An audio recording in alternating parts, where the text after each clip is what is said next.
Hey guys, it's 5/7 here again with a new update on the mobile. I've done a couple different things. As you've noticed, I used to have 102-inch whip there. I had my Fire Stick over here, and I had the VHF antenna up top. Well, rearranged a couple of things. Reason being for such a change is, well, as much as I love the 102-inch whip, it was just super tall, and I found myself having it pinned back more than leaving it upright in town, and that meant I couldn't really transmit what I really wanted to. So I've switched a couple of things. So what I've done is I've put my Fire Stick here, 5-foot Fire Stick, as my main talker for when I'm driving around. And I've brought the VHF antenna down to here on this mount. And I like the setup a lot more because it's a much lower profile. And what I've done is, you can see the 102-inch whip is pinned back.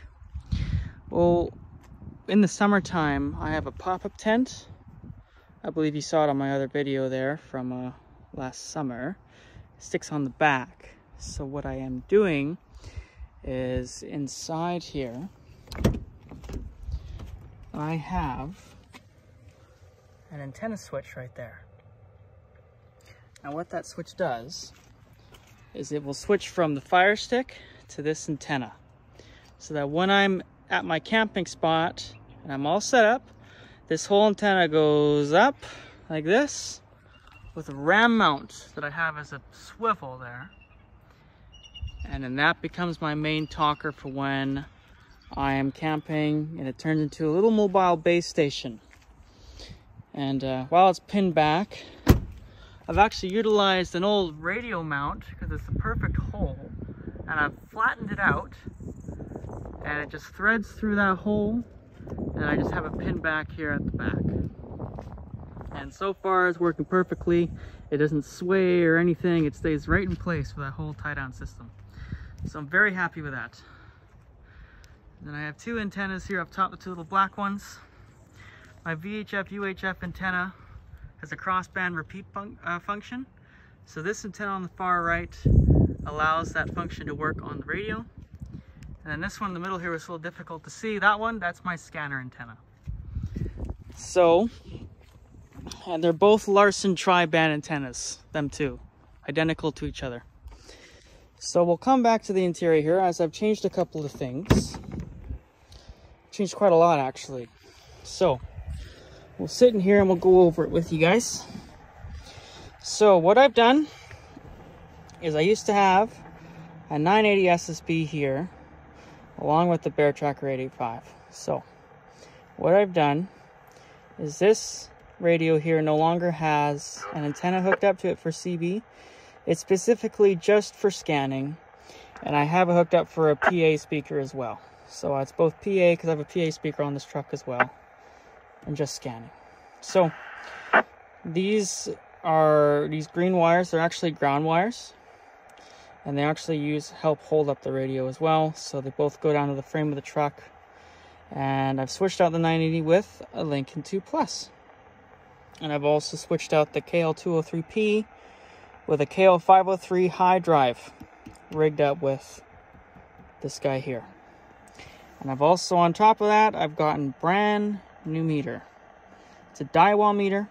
It's both SWR and power meter.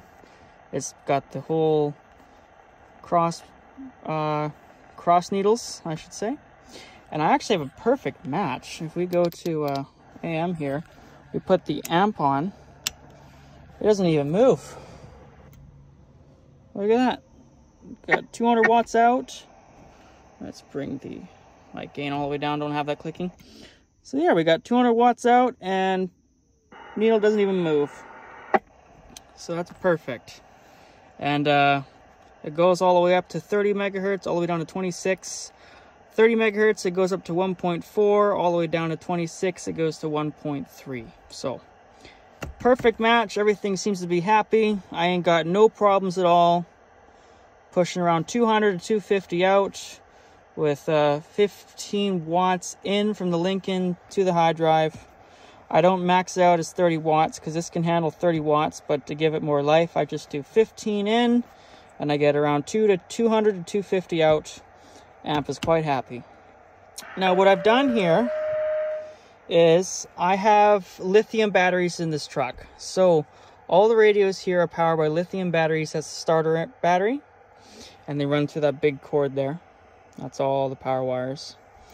And the amp I've actually done differently. So you see this extra little gauge here? That's the voltmeter for my second auxiliary battery, 13.8. And if you see me talk here, I'll turn the amp on and I'll just start talking, and you'll see that it goes down.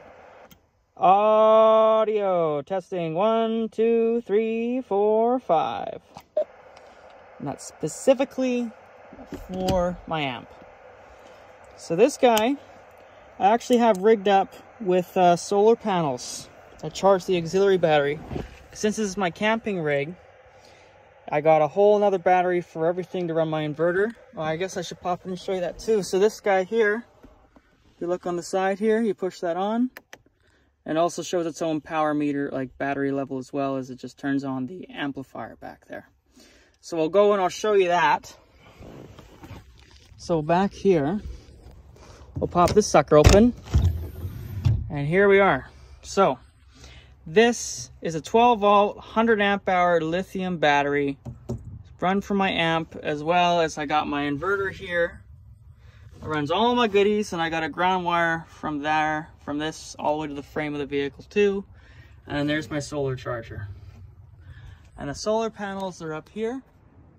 You can see I got 2 of them, so it's got 200 watts coming in, and it charges this battery pretty good. As you can see, it's already back up to full voltage already. It's pretty crazy how well this solar panels charge up this battery. And I got no interference from these solar panels either. I have no interference at all with my radio system with any of this running, as I put ferrite chips everywhere on this thing, all over the place.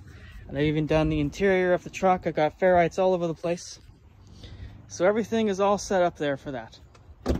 And so far the system's working very well for me. I just installed it all. Right here I got a 40 amp fuse that's resettable. If it snaps, push it back in. And this is for the amplifier right here. That's all for the amp right there. So that's all there. And then I'll show you the antenna, 5-foot fire stick. I put a heavy stud mount on it with an L bracket, so it's a nice straight loop in. And this is the ground wire for the antenna that goes to the frame as well. So that is my brand new setup, which I think I'll be sticking with and no longer changing.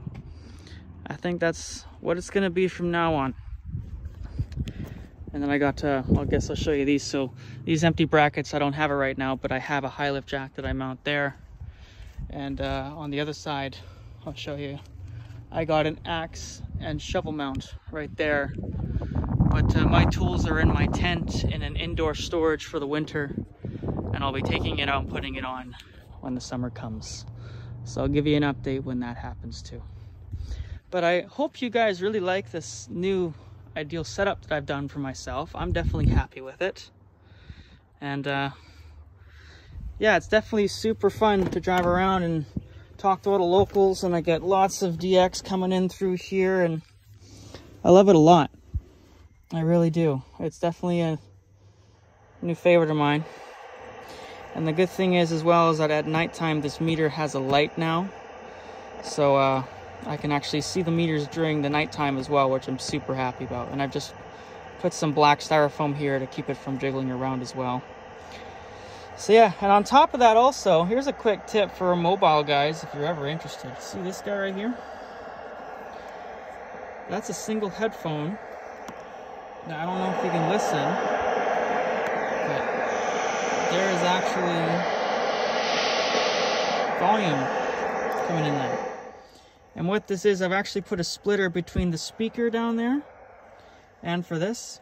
So if I have faraway contacts that are difficult to hear, I can stick this earbud in and I can hear them way better, and it works really well. I recommend you guys give that a try if you're a mobile guy and you're having issues hearing people over the sound of your engine or traffic or city or whatever. stick a headphone in your ear, and I'll tell you what, you will hear the guy. I promise you that. It's helped me out very well. I've got a lot of construction in this town going on. We're getting new road work, and it's really difficult to hear those guys while you're in lineup because the road's cut off and you got all this machinery around you. So that helps really well. So yeah, I'll give you the rundown of Lincoln 2 Plus, Bear Tracker 885, and a Zastone D9000 VHF UHF ham radio. So that is now my new setup. I hope you guys do like it. This combination has served me very well, and I really am happy to have this, and now it's all done. So this is Vhf signing off. You guys have a good day, and I will update you guys soon. Bye-bye.